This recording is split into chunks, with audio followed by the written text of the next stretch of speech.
একীভূত হচ্ছে ৫ ব্যাংক, কিন্তু কেন? আর একীভূত হলে ব্যাংকগুলোতে রাখা গ্রাহকদের টাকার কি হবে? শেয়ারহোল্ডারদের বিষয়ে বা কি সিদ্ধান্ত আসছে? এই ৫ ব্যাংকে কর্মরত ১৭,০০০ কর্মীর ভবিষ্যৎই বা কি? এসব প্রশ্নের উত্তরের পাশাপাশি একীভূতকরণ প্রক্রিয়ার বিস্তারিত জানাবো আমি ওয়ালিদ সাকিব।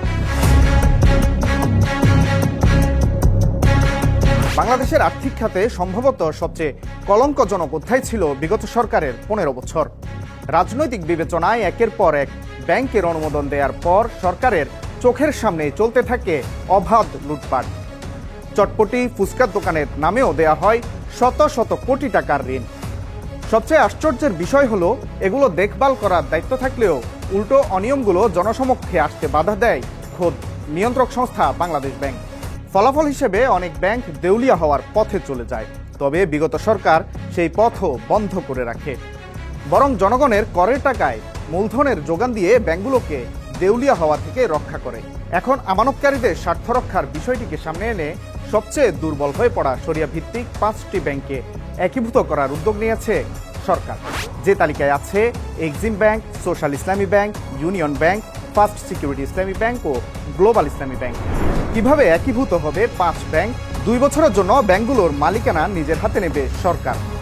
একীভূত করতে গঠন করা হবে ব্রিজ ব্যাংক। এই ব্রিজ ব্যাংক তাহলে কি? ব্রিজ ব্যাংক হচ্ছে এমন একটি অস্থায়ী আর্থিক প্রতিষ্ঠান যা একটি ব্যর্থ বা দুর্বল ব্যাংক বন্ধ করার আগে তার কার্যক্রম পরিচালনার জন্য এবং নতুন ক্রেতা খুঁজে বের করতে নিয়ন্ত্রক সংস্থায় প্রতিষ্ঠা করে। এর উদ্দেশ্য ব্যাংকের স্থিতিশীলতা ও গ্রাহকের আস্থা ধরে রাখা।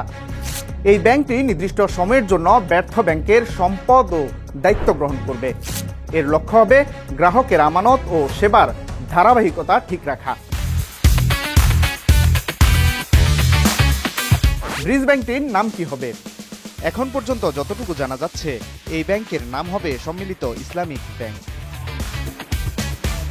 ইতিমধ্যে নতুন ব্রিজ ব্যাংকের অনুমোদন দিয়েছে উপদেষ্টা পরিষদ।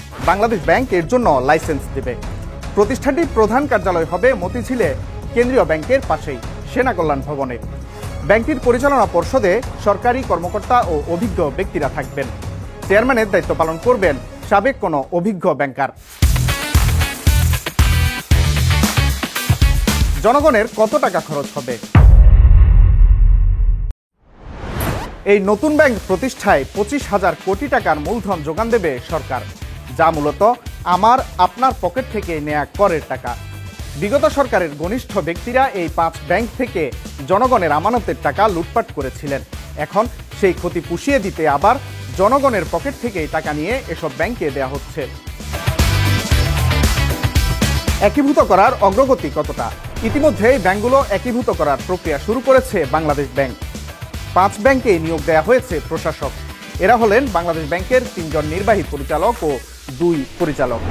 কেন্দ্রীয় ব্যাংকের তথ্য বলছে, এক্সিম, ফার্স্ট সিকিউরিটি ও সোশ্যাল ইসলামী ব্যাংকের প্রশাসক হবেন সংস্থাটির ৩ জন নির্বাহী পরিচালক। আর গ্লোবাল ইসলামী ব্যাংক ও ইউনিয়ন ব্যাংকের প্রশাসকের দায়িত্ব পাবেন ২ জন পরিচালক। প্রশাসকদের কাজ কি হবে? কেন্দ্রীয় ব্যাংক জানিয়েছে, নিয়োগ পাওয়া প্রশাসকেরা মূলত ব্যাংকগুলোর ব্যবস্থাপনা পরিচালকের দায়িত্ব পালন করবেন। তবে শুরুতে এসব ব্যাংকের এমডিরা প্রশাসকের কাজে সহযোগিতা করবেন। পরবর্তীতে ব্যাংকগুলোর পরিচালনা পর্ষদ ও ব্যবস্থাপনা পর্ষদ বাতিল করা হবে। আমানতকারীদের কি হবে?